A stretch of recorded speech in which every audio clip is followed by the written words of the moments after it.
নেহারি খেতে যারা পছন্দ করেন কিন্তু রেস্টুরেন্টের স্টাইলে বানাতে পারেন না, মূলত তাদের জন্য আজকের এই নেহারি বা গরুর পায়া রেসিপি। সুপ্রিয় দর্শক, আসসালামু আলাইকুম। আসছে এই কুরবানি ঈদে এরকম নেহারি রান্না করতে পারেন আপনিও আজকের এই রেসিপিটা ফলো করে। তো সেজন্য প্রয়োজন গরুর পায়া। দেখতে পাচ্ছেন এখানে কিন্তু আমি মাত্র 3 পিস গরুর পায়া নিয়েছি, ছোট 2টা আর একটা আর একটু বড়, এই যে এই সাইজটা। তো এরকম 3টা পায়া দিয়ে কিন্তু আমি আজকে গরুর পায়া বা রেসিপি নিহারিটা রান্না করব। তো সেই জন্য প্রথমে ভালো করে পরিষ্কার করে নিতে হবে এই গরুর পায়াটাকে। তো গরুর পায়াটাকে প্রথমে আমি গরম পানি দিয়ে কিন্তু ভালো করে পরিষ্কার করে নিয়েছি। আর এভাবে পরিষ্কার করে নিলে যেটা হবে, গরম পানি দিয়ে পরিষ্কার করে নিলে উপরে একটা আলগা ময়লা আছে সেটা কিন্তু বের হয়ে যাবে এবং কালারটা কিন্তু বেশ সুন্দর হবে। তো পরিষ্কার করে নিয়ে এখন আমি প্রেসার কুকারে দিয়ে দিচ্ছি। তো প্রেসার কুকারে দিয়ে এখানে আমি দিয়ে দিলাম 1 কাপ পরিমাণ পেঁয়াজ কুচি, আদা রসুন পেস্ট দিয়ে দিলাম আমি এখানে 3 টেবিল চামচ পরিমাণ, স্বাদ মতো লবণ। আর এখন আমি দিয়ে দেব মরিচের গুঁড়া, এখানে 1 চা চামচ, স্বাদ মতো দিতে পারেন। ধনিয়ার গুঁড়া দিয়ে দিলাম আমি 1 চা চামচ, হলুদের গুঁড়া দিয়ে দিলাম 1 চা চামচ, জিরার গুঁড়া দিয়ে দিলাম 1/2 চা চামচ। এখন আস্ত মশলা দিয়ে দিব, দারচিনি 2টা 1 ইঞ্চি টাইপের, আর সাথে আছে এখানে এলাচ 3 থেকে 4টি, লবঙ্গ আছে 3 থেকে 4টি, গোলমরিচ দিয়েছি 3 থেকে 4টি, তেজপাতা দিয়ে দিলাম 2টি মাঝখান দিয়ে চিড়ে। তো মশলাগুলো আমি এখন দিয়ে নিলাম, দিয়ে এখন এখানে অ্যাড করে দিব পরিমাণ মতন পানি। তো এখানে আমি পানি দিয়েছি প্রায় 1/2 লিটার। তো 1/2 লিটার পানি দিয়ে নিলাম, দিয়ে এখন এটাকে একটু ভালো করে নেড়ে নিব, মশলার সাথে পায়াটাকে মিশিয়ে নিব নেড়ে নিয়ে।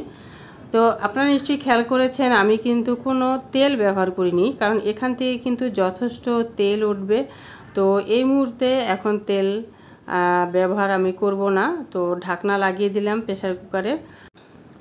তো এর মধ্যে খুলেও নিয়েছি, কারণ আমি আরেকটা উপকরণ দিতে ভুলে গিয়েছি, সেটা হচ্ছে টমেটো। এখানে আমি একটা ছোট দেখে টমেটো কিউব করে কেটে নিয়েছি। আর এখন আবারও আমি ভালো করে একটু নেড়ে চেড়ে নিচ্ছি, নেড়ে নিয়ে আমি আবার এখন ঢাকনাটা দিয়ে দিচ্ছি।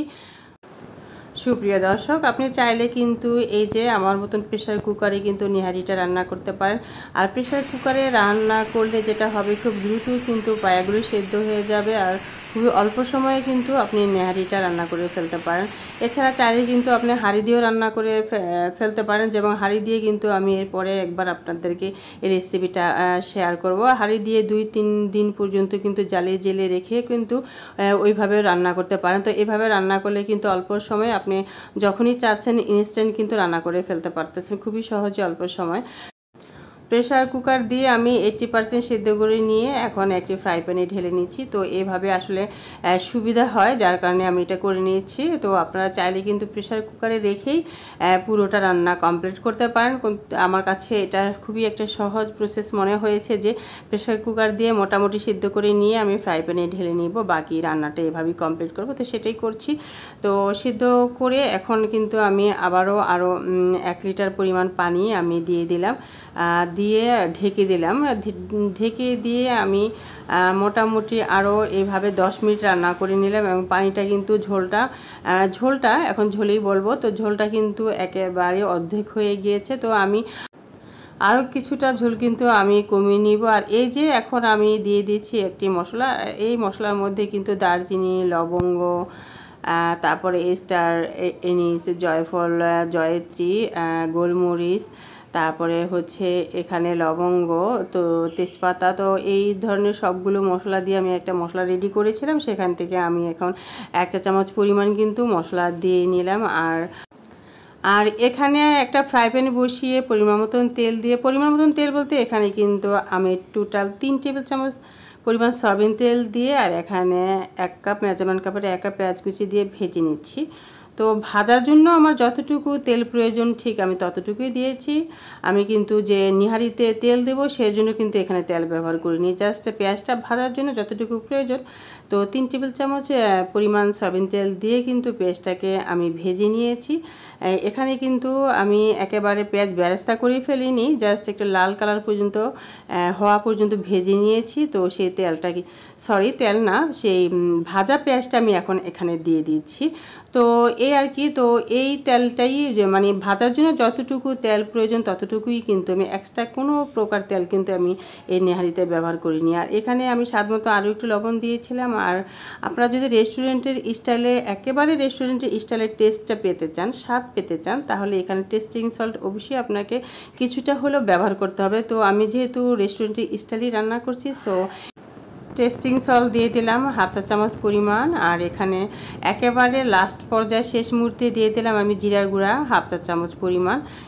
তো সব উপকরণ দিয়ে আমি আবারও 5 থেকে 10 মিনিট এইভাবে রান্না করে নিলাম। আর এর মধ্যে কিন্তু পারফেক্ট একটা কালারও চলে আসছে, আর ঝোলটা মাশাআল্লাহ একবারে নিহারির পারফেক্ট একটা ঘনত্ব চলে আসছে। তো আমার একেবারে নিহারি রেডি কমপ্লিট, এবং আমি নামিয়ে নিয়েছি, এখন সার্ভিসিং ডিশে সার্ভ করে নিয়েছি। তো আপনারা অনেকে ভাবেন যে নিহারির যে ঝোলটা ঘন করার জন্য এখানে আটা, ময়দা কিংবা কর্নফ্লাওয়ার ব্যবহার করতে হবে। আসলে এর কোনোটারই প্রয়োজন নেই, কারণ নিহারি যখন আপনি রান্না করতে চাইবেন আর পায়াগুলো এইভাবে জ্বালাতে জ্বালাতে কিন্তু মাশাআল্লাহ সুন্দর একটা ঘনত্ব চলে আসে। আলাদা করে কিন্তু আটা, ময়দা কিংবা কর্নফ্লাওয়ার ব্যবহার করার কোনো প্রয়োজন নেই, তবে আপনারা চাইলে কিন্তু ব্যবহার করতে পারেন ঘনত্ব আনার জন্য। আমি যেমন আজকে রান্না করেছি এগুলোর কোনোটাই দিইনি, মাশাআল্লাহ সুন্দরভাবে কিন্তু পারফেক্ট হয়েছে এমনিতেই। সুপ্রিয় দর্শক, আসছে কুরবানির ঈদে সবার ঘরে ঘরেই গরুর পায়া থাকবে। তো আপনারা চাইলে কিন্তু এভাবে পায়া দিয়ে নেহারি রান্না করে নিতে পারেন। আর লাস্টে আমি এখানে আদা কুচি করে দিচ্ছি আর কাঁচামরিচ কুচি করে দিচ্ছি জাস্ট গার্নিশের জন্য, এবং খেতেও কিন্তু এটা বেশ টেস্ট লাগে এভাবে। এবং চাইলে এই নিহারির সাথে আরও একটা উপকরণ অ্যাড করতে পারেন, সেটা হচ্ছে ধনিয়া পাতা কুচি।